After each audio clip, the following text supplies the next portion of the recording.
Assalamualaikum dan salam sejahtera. Selepas ini ada dua option yang terbuka kepada Najib Tun Razak. Satu option ialah judicial review, tapi judicial review ni memang susah nak dipertimbangkan. Jarang-jarang boleh menang judicial review. Yang kedua ialah pengampunan.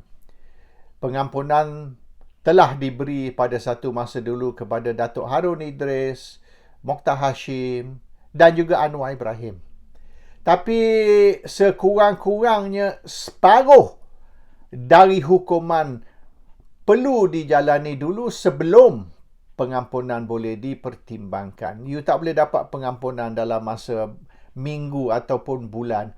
At least 50% of your sentence lah kata. Barulah boleh dipertimbangkan untuk pengampunan. Najib dipenjara 12 tahun, sekira dia tidak bayar denda 210 juta, tambah lagi 5 tahun. Tapi 12 tahun tu dia perlu serve 2/3, iaitu 8 tahun. Dan kalau kita ambil 8 tahun lah misalan sebagai benchmark, maka selepas 4 tahun, Najib duduk dalam penjara Kajang, mungkin pengampunan boleh dipertimbangkan. Jadi it's not going to be very fast. It's going to be sometime lah, satu masa baru boleh dipertimbangkan. Apa yang saya nak bincang hari ini bukan tentang perjalanan perbicaraan. Itu kita akan bincang, tapi dalam video satu lagi. Itu melibatkan isu undang-undang. Hari ini saya nak bercakap tentang the political implication. Sebab apa Najib dipenjarakan? Tak kisahlah Najib ni bersalah ke tak bersalah ke, perjalanan mahkamah ni betul ke tak betul. No, we don't talk about that. We talk about why Najib is now in jail. Sebab apa Najib sekarang duduk di penjara Kajang? Perkara ni bermula pada tahun 2013, yang sebenarnya bermaknanya sudah 9 tahun. Najib boleh dikatakan, orang putih kata, the writing was on the wall 9 tahun dulu. Dan tahun 2013 ni apabila Mahathir mula-mula menyerang Najib. Tapi Mahathir menyerang Najib dari segi politik, iaitu Najib ni tidak menghiraukan penyokong-penyokong Melayu. Orang Melayu yang sokong UMNO, tapi Najib ni lebih tumpu kepada orang bukan Melayu. Najib ni cuba nak dapat sokongan orang Cina. Dan orang Cina ni tak akan sokong UMNO, tak akan sokong barisan. Berilah dia apa sekalipun. Dia orang minta ni, beri. Minta tu, beri. Duit curah kepada masyarakat Cina. Tapi dia orang akan ambil apa yang kerajaan beri, tapi dia tidak akan sokong kerajaan. Ini Mahathir kata kelemahan Najib. He does not support, help the Malays, the support base of UMNO. He wastes time on the non-Malays who will never support UMNO, never mind what you do for them. Ini tahun 2013, tapi perkara itu tidak menjadi isu hangat. Dan orang kata, biasalah Mahathir ni racist kan. Bila dia nak sokongan Melayu, dia ni serang Cina. Bila dia nak sokongan Cina, dia serang Melayu. Dia kata Melayu ni lemah lah, inilah itu. Jadi Mahathir ni dia main politik perkauman. He will say nice things about the Chinese to get Malay, to get Chinese support. He say nice things about Malays to get Malay support. Jadi tak usah kisahlah. Tahun 2013 sudah mula Mahathir menyerang Najib. Tapi the first round tu tidak begitu berkesan. 2014 Mahathir terjumpa satu weapon, satu senjata yang tajam yang boleh digunakan terhadap Najib. Dan senjata tu ialah 1 MDB. Ada seorang hamba Allah bawa isu 1 MDB ni kepada Najib. Mahathir kontak Najib. Mahathir kata, awak ni ada skandal. Skandal 1MDB. Dan kalau awak tidak berjaga, maka awak akan terperangkap dalam skandal ni. Awak akan jatuh. Jadi, Najib tidak teguh Mahathir selama 6 bulan. Dan Mahathir komplain. Mahathir ada cakap dengan ramai orang. Saya sendiri dengar Mahathir bercakap. Masa saya jumpa Mahathir dekat London, dia kata, saya cuba tegur Najib. Najib tak mau dengar. Lepas tu Najib tak kontak saya. 6 bulan Najib tak mau bercakap dengan saya. Jadi Mahathir terasa tau. Yang Najib ni boykot Mahathir selama 6 bulan, tak mau bercakap dengan Mahathir selama 6 bulan. Dan ramai orang dia cerita tentang peristiwa ni. Termasuk saya sendiri, Mahathir ada cerita. Jadi 2014, krisis di antara Mahathir dengan Najib ni menjadi lebih teruk. Pada Disember 2014, Mahathir suruh Khairuddin Abu Hassan membuat laporan polis tentang 1MDB.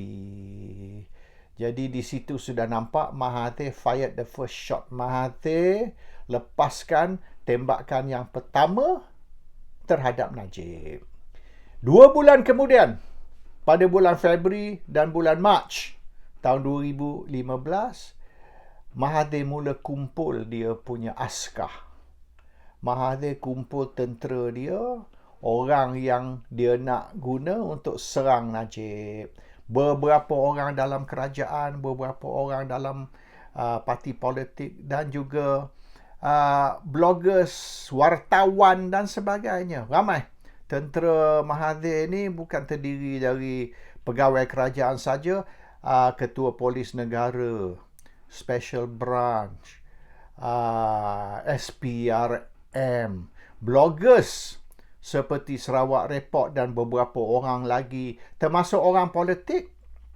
Orang politik seperti Muhyiddin Yassin dan beberapa lagi orang UMNO, termasuk orang politik pembangkang seperti Tony Puah, DAP dan sebagainya. Mahathir guna bukan saja orang politik UMNO, tapi orang politik pembangkang dan beberapa agensi-agensi kerajaan untuk menyerang Najib. Najib selama 6 bulan tidur. Najib tak buat apa-apa. Tapi Najib telah diberitahu. SPRM sudah bergerak anti Najib. Bukit Aman sudah bergerak anti Najib. Termasuk Ketua Polis Negara, termasuk Director Special Branch, semua. Hamid Bado misalan, secara terbuka dia mengaku, saya ni supporter Najib, supporter Mahathir, dan dia ni anti Najib kerana dia sokong Mahathir. Jadi terbuka dah. Ini bukan underground, ini sudah above ground punya movement. Tapi Najib tidak bertindak hingga bulan Julai. Dan apabila Najib bergerak bulan Julai, Najib cuma cederakan musuh dia. Dia tak bunuh musuh dia. Dia cederakan musuh dia. He just wounded, he just injured his enemies. He didn't kill his enemies. Maka apabila mereka tercedera, mereka berkumpul dan serang balik. Jadi dari tahun 2015 hingga 2018, 3 tahun tu mereka serang Najib atas isu 1MDB. Najib masih boleh survive. Najib tak jatuh lagi. Dan yang penting is Najib has to remain in power. Najib kena terus berkuasa. Najib kena terus menjadi Perdana Menteri. Kalau Najib jatuh, kalau Najib bukan lagi Perdana Menteri, maka habis. Ini macam kita naik kuda. Bila kita jatuh pada kuda, musuh kita akan serang kita dan bunuh kita.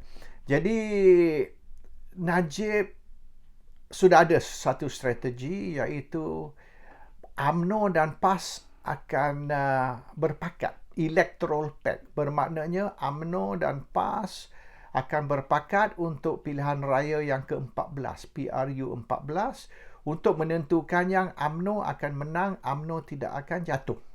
Dan selagi UMNO tak jatuh, selagi UMNO masih berkuasa dan Najib masih Perdana Menteri, Najib selamat. Jadi 3 tahun. 2015 hingga 2018, 3 tahun UMNO dan PAS setuju, berpakat untuk nak menghadapi pilihan raya yang ke-14 satu lawan satu. Jangan adakan pertandingan 3 penjuru.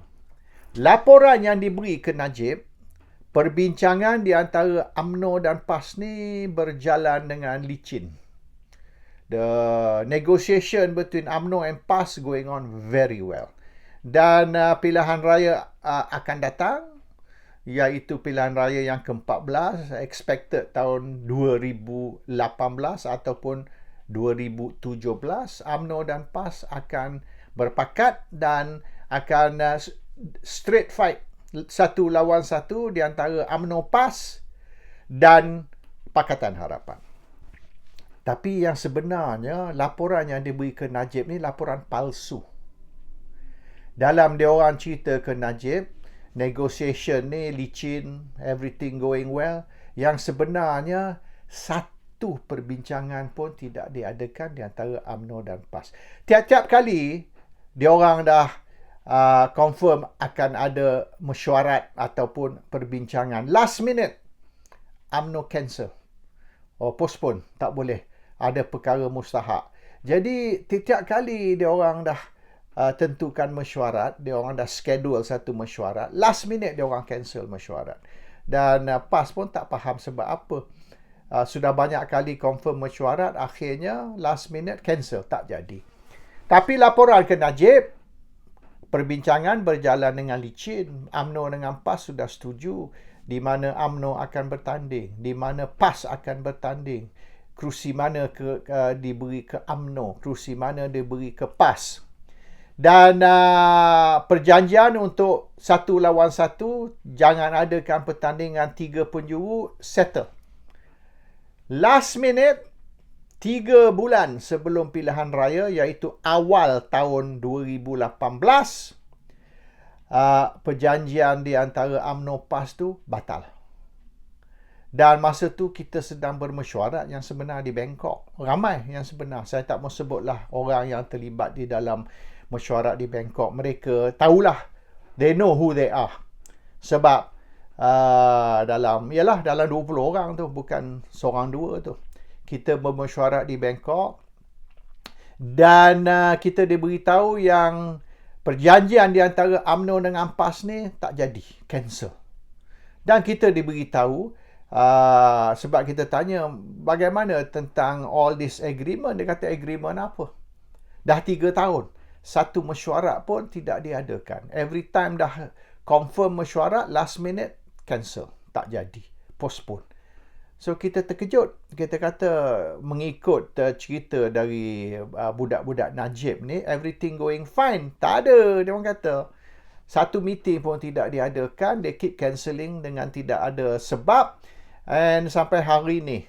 Tapi dah nak 3 bulan dah pilihan raya. Macam mana last minute? Dah kita 3 tahun kita ni duduk prepare. 3 bulan sebelum pilihan raya cancel.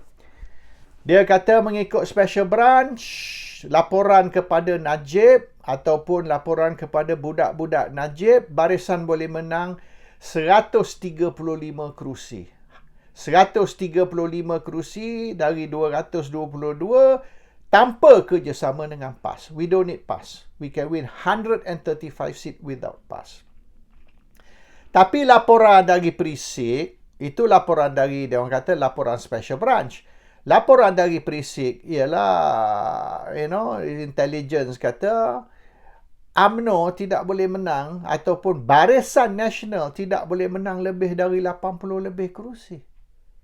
Kalau pertandingan 3 penjuru, 3 corner fight dengan PAS dan Pakatan, UMNO tak boleh menang lebih dari 85 kerusi. Dia orang tak percaya. Jadi adalah bertekak dalam meeting tersebut. Mereka kata no. Special branch confirm 135 kerusi kita menang tanpa kerjasama dengan PAS. Jadi meeting tu tidak mencapai kata sepakat. Mereka rasa confirm we don't need PAS, kita boleh menang 135 kerusi, iaitu Barisan Nasional menang 135 kerusi dan UMNO boleh menang dalam 100 kerusi tanpa kerjasama dengan PAS. Grup satu lagi kata no, UMNO akan kalah teruk. UMNO barisan tidak akan menang lebih dari 80 kursi. Maknanya UMNO akan menang kurang lagi dari 80 kursi. So that issue bermaknanya tak selesai. Dan kita tidak diberitahu macam mana laporan ke Najib tu. Everything berjalan dengan licin. Dah banyak kali mesyuarat, padahal satu mesyuarat pun tidak diadakan. Dan selepas 3 tahun bincang, 3 bulan sebelum pilihan raya, just drop the whole issue. Barisan bertanding 3 penjuru. Dan kita beritahu sekiranya perkara ini berlaku, maka kemungkinan besar UMNO akan kalah. Dan sekira UMNO kalah pilihan raya dan Najib jatuh sebagai Perdana Menteri, maka isu 1 MDB ini akan diguna terhadap Najib. Bermaknanya, if BN, UMNO lose the election, Najib lose his position as Prime Minister, he's finished. Oleh kerana Mahathir sudah 4 tahun duk serang Najib isu 1 MDB mulai tahun 2014. Dia menengkat tahun 2015 all the way to 2018. Dan isu terbesar yang diguna terhadap UMNO dan Barisan ialah isu 1 MDB. Untuk nak membangkitkan kemarahan rakyat, mereka guna isu 1 MDB. Bermaknanya, sekira UMNO jatuh, Najib jatuh, kalau Barisan hilang kuasa, maka mereka akan terpaksa set an example. Bermaknanya, dia orang tak boleh lepas Najib. Dia orang perlu tangkap Najib dan menghukum Najib semata-mata untuk membuktikan yang tuduhan ni bukan fitnah. Tuduhan ni real. Dan mereka jatuhkan kerajaan Barisan Nasional atas isu 1 MDB ni bukan fitnah, tapi memang perkara yang betul benar. So Najib cannot afford to lose the election. Najib lose the election, he will lose his freedom. Kalau Najib jatuh dari jawatan Perdana Menteri, akhirnya Najib akan masuk penjara. Mahathir tidak akan lepas. Mahathir terpaksa masukkan Najib ke dalam penjara untuk membuktikan yang tuduhan tu betul dan bukan fitnah. So Najib's future, Najib's freedom depends on him staying in power as Prime Minister.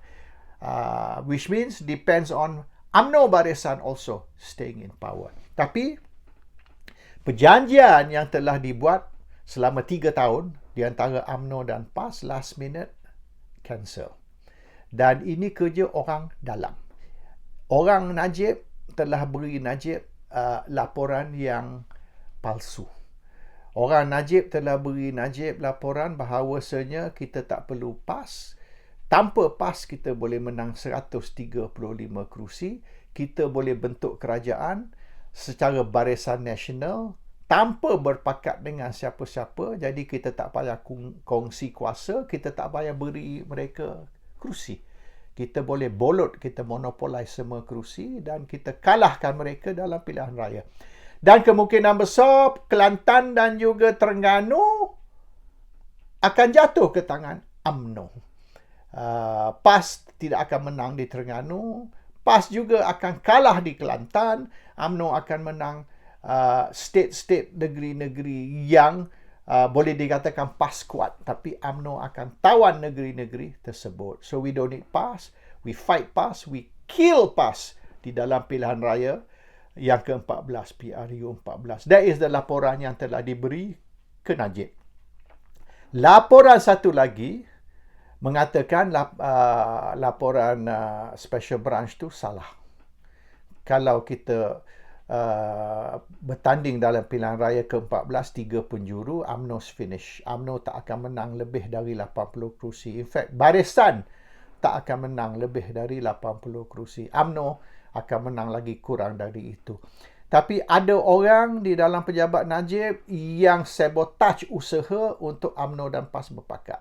Mereka beri laporan palsu kepada Najib tentang 135 kerusi yang UMNO akan menang atau Barisan akan menang, dan akhirnya mereka tidak mau dengar laporan dari Perisik Intelligence Report yang mengatakan tanpa kerjasama dengan PAS, UMNO, Barisan akan kalah pilihan raya. Dia tak dengar.